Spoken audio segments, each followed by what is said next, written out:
Saat itu kami sekeluarga baru pindah, sehingga banyak barang yang harus kami tata. Untung saja rumah baru kami sangat besar dan berlantai 2. Jadi, kami tidak usah bersempit-sempitan lagi seperti di rumah lama. Toby, tolong simpan kardus-kardus ini ke kamar sebelahmu. Perintah Ibu. Siapa tahu nanti berguna. Aku langsung membawa setumpuk lipatan kardus itu ke kamar di sebelahku. Saat aku masuk ke ruangan di sebelah kamarku, jendela besar langsung terpampang di sana tanpa tirai. Aku bisa melihat pemandangan hutan dari sana dengan sangat jelas. Pucuk-pucuk pepohonan melambai-lambai seolah-olah mengajakku untuk pergi ke sana. Tapi memang itu keinginanku. Aku paling suka berkemah atau menjelajahi hutan yang belum ku kenal. Dan untungnya ayah mengizinkanku untuk berkemah di hutan itu. Siang terus berlanjut. Aku bersama kakak perempuanku. Kak Donna tidak henti-hentinya membantu ayah dan ibu, hingga waktu senja datang menjemput kami. Setelah menutup semua tirai dan membersihkan diri, kami langsung makan malam bersama di ruang makan. Jam menunjukkan pukul 10 malam ketika aku bergegas naik ke tempat tidur. Alunan musik rock yang datang dari kamar kakakku sangat menyiksaku saat itu. Meski kamarnya ada di bawah, namun musiknya tetap terdengar sampai ke telingaku. Aku jadi benar-benar tidak bisa tidur. Hingga akhirnya terdengar sebuah suara yang datang dari kamar di sebelahku. Sebuah suara yang lumayan keras dan membuat lantai kamarku bergetar. Aku langsung bangkit dan memasang telinga baik-baik. Itu suara jendela dibanting. Tidak salah lagi. Tapi siapa yang membantingnya? Dan pada saat itu juga, alunan musik rock dari kamar kakakku berhenti seketika. Suasana menjadi hening. Tetapi tak lama kemudian, terdengar suara langkah kaki berlari menaiki tangga dan melewat di depan kamarku. Setelah itu, suara langkah kakinya tak terdengar lagi. Kupikir itu adalah Kak Donna yang berlari. Mungkin ia juga mendengar jendela dibanting keras, lalu segera berlari menghampiri kamar sebelahku itu. Akhirnya aku pun keluar dari kamarku. Kakak ada di sana? Tanyaku sambil mengetuk pintu kamar sebelahku. Tidak ada jawaban. Karena penasaran, aku buka pintunya. Ternyata di dalamnya sama sekali tidak ada siapa-siapa. Dan jendela besarnya masih tertutup dan terkunci. Aneh sekali, pikirku. Tiba-tiba ada suara seorang anak perempuan meminta tolong. Tolong aku. Aku benar-benar terkejut. Siapa itu? Kataku. Advertisement. Tolong aku. Aku berpaling ke sana kemari, mencari asal suara itu, namun aku tidak menemukannya. Dan meski aku sudah berbaring di kamarku, suara menyeramkan itu terus-menerus menghantuiku sepanjang malam. Aku benar-benar ketakutan dan tidak bisa tidur. Benarkah? Ujar Kak Donna. Padahal kan aku membiarkan kaset rakku menyala sampai tengah malam. Tidak mungkin. Aku benar-benar mendengar kalau musik rock di kamar kakak mati. Setelah ada suara jendela dibanting itu, lalu terdengar suara langkah kaki berlari menaiki tangga. Jelasku. Saat itu kami sedang makan pagi. Aku ceritakan semuanya kepada kakak, ayah, dan ibu. Ibu hanya tersenyum mendengar perkataanku. Mungkin kamu hanya bermimpi. Kau tidak biasa dengan rumah ini. Sehingga, ya halusinasimu mulai bermain dan mengganggumu. Tambah ayah, kalau sudah terbiasa, pasti tidak akan begitu. Aku mengeluh di dalam hati. Mengapa mereka tidak pernah percaya padaku? Sedangkan pada Kak Donna, semua yang diceritakannya selalu ditanggapi dan dipercaya. Aku dan dia kan hanya beda 3 tahun.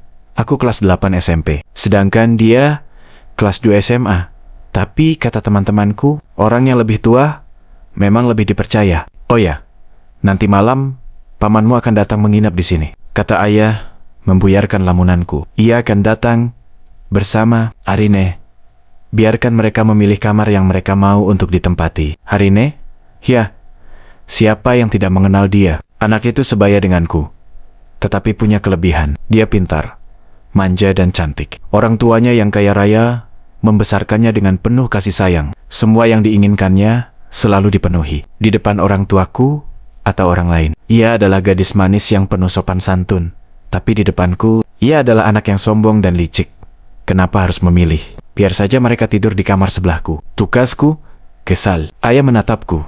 Toby, dengarkan ayah. Pamanmu yang menemukan rumah besar ini. Pamanmu yang meminta pemilik rumah ini agar harga jualnya dipotong sehingga tidak terlalu mahal. Dan pamanmu juga yang membayar setengahnya. Ayah diam beberapa saat, memperhatikanku lekat-lekat. Mereka adalah tamu istimewa kita. Jadi jaga sikapmu ketika mereka datang. Kalau kau berbuat yang tidak-tidak lagi, ayah yang menentukan hukumannya. Mengerti? Dan malamnya, mereka benar-benar datang. Ayah dan ibu mempersiapkan semua ini dengan matang. Makanan mewah dihidangkan di meja makan yang panjang dan besar itu. Semua ruangan dipel, dan Kak Dona mengenakan baju terbaiknya. Sialnya, Arine memilih kamarku untuk ditempati. Aku terpaksa tidur di kamar menyeramkan itu hanya dengan satu buah matras, selimut tipis, dan sebuah bantal yang keras. Menyebalkan, Arine hanya tersenyum puas sambil bertolak pinggang saat ia memilih kamarku dan melihatku merengut karenanya. Malam tiba, seperti biasa. Aku tidak bisa tidur, lampu tidak kumatikan, dan kubiarkan selimut membungkusku hingga ke hidungku. Aku tetap terjaga. Rasanya waktu berputar cepat sekali.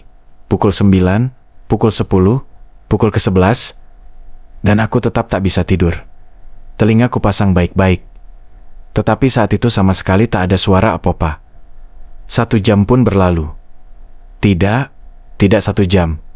Tetapi pukul 11:59 menit 55 detik, jam dinding terus kuperhatikan dan kuhitung detiknya. Dan saat itu, lonceng jam di ruang tamu berdentang keras. Itu sedikit membuatku terkejut. Aku benar-benar tak percaya. Inilah pertama kalinya dalam seumur hidup. Aku tidak tidur hingga pukul 12 malam. Tiba-tiba, sesuatu terjadi. Lampu kamarku dalam sekejap mati, dan aku sangat ketakutan. Aku berlari menghampiri pintu dan berusaha membukanya. Tetapi, tidak bisa. Terkunci, padahal pintu itu tak ada kuncinya sama sekali. Aku terus memaksa membukanya, dan menggedor-gedor pintunya. "Tolong!" teriakku, panik. "Tolong aku! Tolong!" Di sekelilingku benar-benar gelap, hitam, dan hanya sedikit cahaya yang masuk melewati jendela besar di sana. Aku tak henti-hentinya menggedor pintu. Pikiran-pikiran tentang makhluk halus atau hantu mengiang di pikiranku. Aku diam sebentar dan mengatur nafas. Anehnya, Paman dan Arine yang tidur di sebelah ruangan tidak mendengarku sama sekali. Ayah, ibu, atau Kak Dona pun tidak datang menghampiriku. Padahal, teriakanku sangat keras. Saat diam beberapa detik, tahu-tahu lampu sudah menyala kembali. Aku tersentak kaget. Tapi anehnya, lampu di ruangan itu sangat pudar dan berwarna kuning. Padahal, sebelumnya lampu berwarna putih terang. Aku masih menghadap ke pintu, berjalan mundur perlahan-lahan ke belakang. Debu dan sarang laba-laba menghiasi setiap sudut tembok, membungkus lemari dan peralatan yang ada di sana. Lantai yang kupijak sangat kotor dan berpasir. Sekali, aku merasa seperti berada di masa lampau. Masih dengan keheranan, aku berbalik menghadap jendela besar. Tiba-tiba, ada sesuatu yang hampir membuat jantungku lepas. Ada sesuatu yang membuat urat nadiku hampir putus. Membuat kakiku bergetar hebat karenanya. Mulutku menganga lebar, mataku terbelalak. Aku seperti disambar petir. Ya, di sana, di jendela itu, sebuah sosok anak perempuan seumuranku. Tergantung melayang dengan tali tambang melilit di lehernya. Dia menghadap ke arahku. Gadis itu memakai baju daster hingga ke lututnya. Seluruh tubuhnya berwarna putih pucat. Rambut hitamnya yang panjang sebahu tergerai menutupi sebagian wajahnya. Tetapi dapat kulihat dengan jelas, matanya melotot lebar sioliala akan keluar. Mulutnya terbuka sedikit, dan darah mengalir lembut melalui hidung dan mulutnya. Kakinya yang bergelantungan dan bergerak sedikit ketika ada angin kencang menerpa. Aku menjerit kencang sekali. Ini bukan rumahku. Ini bukan ruangan itu. Ku bawa kaki ini berlari menghampiri pintu dan memaksa tanganku membuka pintu itu. Tetapi pintu tetap terkunci. Aku panik, sangat panik. Ayah, ibu, tolong aku. Di sudut ruangan itu, Lisa merapatkan kedua lututnya, menunduk, dan menangis lagi. Sudah lebih dari seminggu, ia disekap di dalam kamar kosong, tanpa ada yang menemani seorang pun. Hanya 2 buah obor yang terpajang di dinding menyinari sedikit ruangan itu. Cahaya bulan merembes masuk melalui jendela besar di belakangnya. Sudah banyak korban berjatuhan, dan yang mengalami pasti selalu anak perempuan. Dan kini, Lisa pun ikut terpilih. Semula ia tak terlalu mengerti hal itu. Namun ketika ada sekelompok pria tak dikenal menawarkan permen dan boneka, Lisa terbujuk dan menuruti perintah pria-pria itu. Lisa dibawa ke suatu tempat yang jauh sekali dari rumahnya. Ia disuruh masuk ke dalam sel yang penuh dengan jeruji, mirip seperti penjara. Di sana, banyak sekali anak-anak perempuan seumurannya yang sedang duduk membungkuk. Wajah mereka sangat memelas, seolah tidak ada harapan yang akan menyelamatkan mereka dari kengerian itu. Mereka semua sangat kurus dan cekung, dan inilah awal malapetaka yang dialami. Lisa, gadis cantik itu, harus menerima siksaan yang amat sangat menyakitkan. Ia tidak bisa bertemu dengan kedua orang tuanya, padahal di kejauhan sana, orang tua Lisa sangat panik mengetahui anaknya hilang. Sirina mobil polisi terdengar di mana-mana. Sementara surat kabar tak henti-hentinya menampangkan berita itu. Penculikan anak terus berlanjut. Satu persatu anak di dalam ruangan itu dipanggil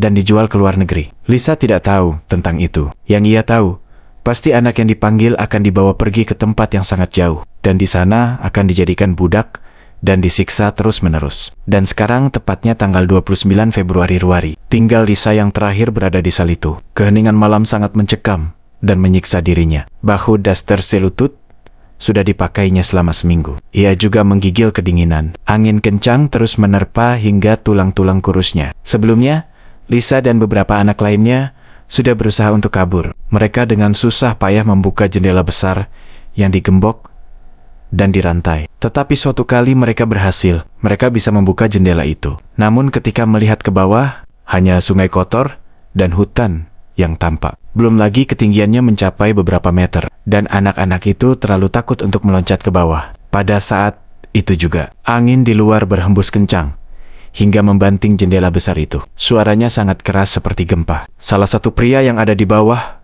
langsung berlari menaiki tangga dan memarahi anak-anak itu. Tiba-tiba, Lisa berpikir, apa yang harus ia lakukan agar ia tidak seperti anak-anak lainnya? Bagaimana cara agar ia dapat menghindar dari semua itu? Ia sangat marah pada dirinya. Seharusnya anak berumur 10 tahun sudah bisa menjaga diri sendiri. Ia menyesal kenapa tidak memikirkan baik-baik nasihat orang tuanya. Dan juga anak-anak lainnya. Mereka semua sangat bodoh dan tolol. Malam itu, Lisa mengamuk-amuk sendiri. Ia menangis, menendang-nendang tembok, meloncat-loncat, mendumel sendiri, dan berteriak-teriak seperti orang gila. Tiba-tiba, ia melihat sejumput tali tambang di sudut ruangan. Tangisnya mendadak berhenti. Ia berpikir, ia pasti bisa melakukan sesuatu dengan tali itu. Pasti, Lisa tersenyum dan tertawa terbahak-bahak. Ia terus tertawa sambil berjalan mengambil tali itu. Kemudian ia perhatikan paku yang sudah berkarat yang terpajang di atas jendela besar. Tawa Lisa meledak lagi. Gadis malang itu mengambil kursi kayu dan menyimpannya di dekat jendela. Setelah menaikinya, ia mengikat tali tambang pada paku dengan sangat erat. Lalu di ujung lainnya, ia membuat simpul tali melingkar seperti sebuah lingkaran. Kemudian ia berbalik dan memasukkan tali itu ke lehernya. Ia pun membiarkan dirinya bergelantungan di jendela itu, membiarkan nyawanya lepas dari tubuh mungilnya. Kejadian itu lalu terus terjadi setiap 4 tahun sekali di bulan Februari. Dan bangunan tempat penjualan anak itu pun sudah dibersihkan dan dijadikan sebuah rumah megah. Tetapi jendela besar tetap terpasang rapi di dinding, tanpa meninggalkan sedikit pun sisa-sisa luka seorang anak. Dan setiap ada anak perempuan berumur 10 tahun berada di bangunan itu, saat tanggal 29 Februari, ia akan ikut merasakan penderitaan seperti yang pernah dialami Lisa. Aku tersentak kaget. Nafasku tersengal-sengal. Peluh berkucuran di keningku. Kulihat sekelilingku. Aku masih duduk di atas matras dengan selimut tipis dan bantal keras. Lampu di ruangan itu masih berwarna putih terang dan sama sekali tak ada debu atau sarang laba-laba di sana. Lantainya juga bersih, tidak berpasir. Aku bernapas lega. Apakah ini semua hanya mimpi? Jang, kuingat. Terakhir kali aku memukul-mukul pintu dan memanggil ayah dan ibuku. Kugali lagi isi pikiranku. Di dalam mimpiku, aku melihat penderitaan Lisa. Aku melihat bagaimana sosok gadis itu. Dan aku mengerti. Suara anak yang meminta tolong kemarin malam pasti adalah suara Lisa saat ia disekap di sel. Suara jendela dibanting keras itu tak lain adalah ketika Lisa mencoba kabur dan membuka jendela. Tiba-tiba angin kencang datang membantingnya. Lalu, suara tapak kaki orang itu pasti adalah suara langkah pria yang berlari menghampiri sel. Dan sel itu sedang kutempati sekarang. Kejadian itu terus berulang dan menimpa anak perempuan.